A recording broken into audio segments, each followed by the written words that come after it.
we're going to talk about the normal distribution or the bell-shaped curve.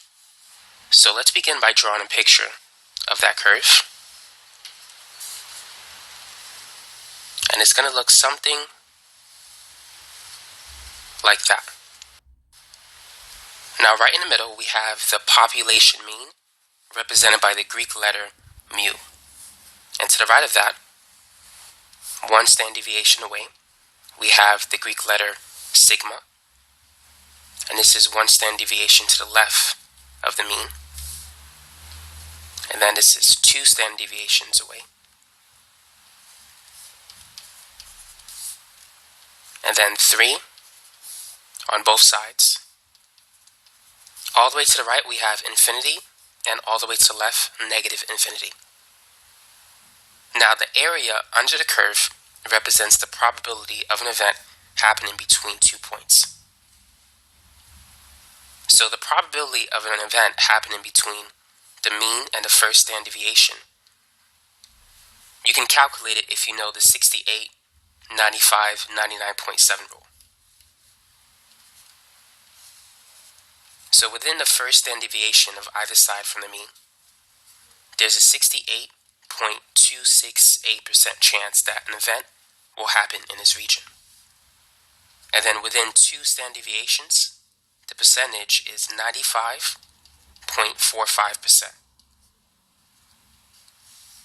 And then within 3 standard deviations of the mean,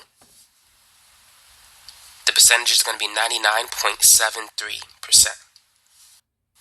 Now, I hope that you're taking notes because you're going to need to know these numbers. It's going to help you solve some problems that are coming up soon. Now, if we take this number, 68.268, and divide it by 2, that's going to give us 34.134%. So that's the percentage of finding an event between the mean and the first standard deviation. Now, the left side is going to be the same. It's going to be 34.134%. When you're dealing with a normal distribution curve or bell-shaped curve, you can have symmetry in this problem. And keep in mind, the area of this region is 0.34134. It's the percentage as a decimal. So the area is going to be the same as the probability of an event happening within a certain region. Now, what percentage goes in this region? If you take the difference between these two numbers, so if you subtract 95.45 by 68.268, that will give you 27.182.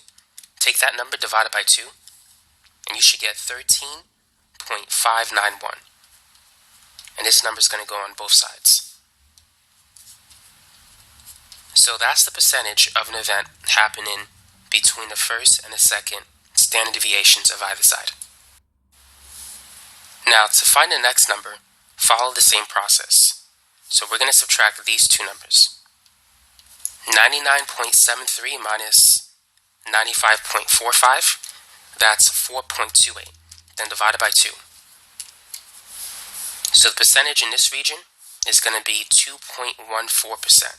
And the same is true in that region as well.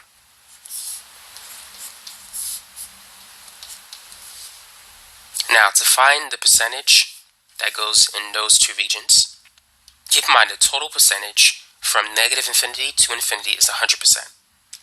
So take 100 and subtract it by 99.73. You should get 0.27.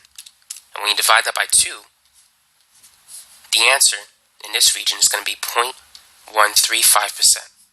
And the same is true for this area as well. So you may want to take a picture or at least write this down because you can use this to solve problems associated with the normal distribution curve. Now, it's important to keep in mind that mu represents the population mean. And sigma is the standard deviation. Now, as we said before, the probability of an event happening from negative infinity to infinity is 100%. That's the total probability, which means that the total area of this curve is 1. So if you add up all of these numbers, you should get 100%. And the left side, everything up to here, has to be 50%, which is 0.5 as a decimal. So now let's work on some practice problems.